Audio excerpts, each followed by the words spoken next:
നമസ്കാരം, Fox View news ചാനലിലേക്ക് സ്വാഗതം. വയനാട്ടിലെ ദുരന്തബാധിത പ്രദേശങ്ങൾ സന്ദർശിക്കാനായി പ്രധാനമന്ത്രി നരേന്ദ്രമോദി കേരളത്തിൽ. വയനാട്ടിലെ ദുരന്തബാധിത പ്രദേശങ്ങൾ സന്ദർശിക്കാനായി എത്തിയ പ്രധാനമന്ത്രി നരേന്ദ്രമോദി ശനിയാഴ്ച രാവിലെ 11:10 വ്യോമസേനയുടെ എയർ ഇന്ത്യ 1 വിമാനത്തിൽ കണ്ണൂർ വിമാനത്താവളത്തിൽ ഇറങ്ങി.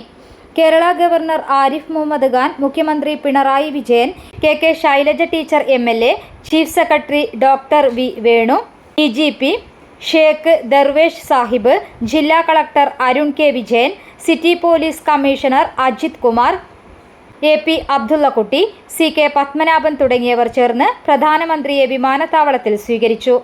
സ്വീകരണത്തിന് ശേഷം 11:17 പ്രധാനമന്ത്രി വ്യോമസേന ഹെലികോപ്റ്ററിൽ വയനാട്ടിലേക്ക് തിരിച്ചു. ഗവർണർ ആരിഫ് മുഹമ്മദ് ഖാൻ, മുഖ്യമന്ത്രി പിണറായി വിജയൻ, കേന്ദ്ര പെട്രോളിയം വകുപ്പ് സഹമന്ത്രി സുരേഷ് ഗോപി എന്നിവർ അതേ ഹെലികോപ്റ്ററിൽ പ്രധാനമന്ത്രിയെ അനുഗമിച്ചു. News desk, Fox View news.